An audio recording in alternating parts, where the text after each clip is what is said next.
ഓരോ മൃഗത്തിൻ്റെ എത്ര അടുത്ത് വരെ പോകാം എന്നുള്ളതിനെ കുറിച്ചുള്ള ഒരു രൂപരേഖയാണ്. സിംഹമാണെങ്കിൽ ഒരു 50 മീറ്റർ ദൂരെ വരെ നിന്നാൽ കുഴപ്പമില്ല. എൻ്റെ അമ്മോ, സിംഹമല്ല പ്രശ്നം, ഈ സാധനം ബിയർ കരടി ഇച്ചിരി ദൂരം അങ്ങോട്ട് മാറ്റി പിടിക്കണേ പ്രശ്ന. 90 മീറ്റർ. അതെ, ഈ കാട്ടുപോത്തില്ലേ, നമ്മൾ കാണുമ്പോൾ നമ്മുടെ സ്വന്തം പോത്താന്ന് വിചാരിച്ചിട്ട് വല്ലാണ്ട് അടുത്തേക്ക് പോകണ്ട. ഇതൊരു 23 മീറ്റർ വിട്ട് പിടിച്ചാൽ മതി. അയ്യടാ മുതല പാവം. കുറച്ചുകൂടെ അടുത്തേക്കൊക്കെ പോവാം.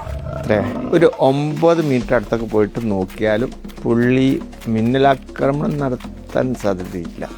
എന്നാൽ ഈ കുരങ്ങന്മാരുണ്ടല്ലോ, നമുക്ക് ഭയങ്കര കൗതുകം തോന്നുന്ന സംഭവമാണ്. പക്ഷേ ഒരു 15 മീറ്റർ വിട്ട് പിടിക്കുന്നതാണ് നല്ലത്. പിന്നെ നമ്മൾ എങ്ങാനും വഴിയിൽ കണ്ടാമൃഗത്തിനെ കാണുകയാണെങ്കിൽ, നമ്മുടെ തൊലിക്കട്ടിയൊക്കെ ഉള്ള ആളല്ലേ, നമുക്ക് വെച്ച് പിടിക്കേണ്ട ഒരു തരത്തിലുള്ള ചില ക്വാളിറ്റീസൊക്കെ ഉള്ള ആളല്ലേ എന്നൊക്കെ വിചാരിച്ചിട്ട് ഈ പറഞ്ഞ ആളടുത്തൊക്കെ വല്ലാണ്ട് അടുത്ത് പോയാൽ പ്രശ്നമാവേ. ഒരു 30 മീറ്റർ ദൂരെ പിടിച്ചോ. ശരിക്കും പേടിക്കേണ്ട 2 ടീംസ് ഇനി വരാൻ കിടക്കുക. ഒന്ന് മൗണ്ടൻ ലയൺ, പക്ഷേ ഇത് തെക്കേ അമേരിക്ക വടക്കേ അമേരിക്കയിലുള്ള വലിയ ഒരു തരം കാട്ടുപൂച്ച വർഗ്ഗമാണ്. ഇവിടെ ഇല്ലാത്തതുകൊണ്ട് പേടിക്കണ്ട.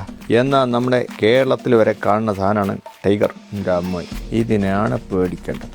100 മീറ്റർ ഇപ്പുറം. നമ്മൾ ചിലരൊക്കെ ഭയങ്കര സാഹസികതയൊക്കെ ഇഷ്ടപ്പെടുന്നവരല്ലേ.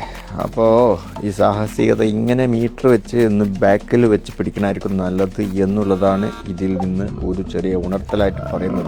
ഇത് തന്നെ സാഹചര്യം അനുസരിച്ച്, ഉദാഹരണം പറയുകയാണെങ്കിൽ മുതലയ്ക്ക് അടുത്ത് വളരെ അടുത്ത് ചെല്ലാം എന്നാണ് പറയുന്നതെങ്കിലും മുതല വിശന്നിരിക്കുകയാണെങ്കിൽ സീന് മാറും. ഇനിയിപ്പോൾ മുതല വിശന്നിരിക്കുകയാണോ അതോ കൂളായിട്ട് കാറ്റ് കൊള്ളുകയാണോ എന്നുള്ളത് നമുക്കറിയാൻ വഴിയില്ലാത്തതുകൊണ്ട് എല്ലാറ്റിനും ഒന്ന് വിട്ടുപിടിക്കുന്നതാണ് നല്ലത്.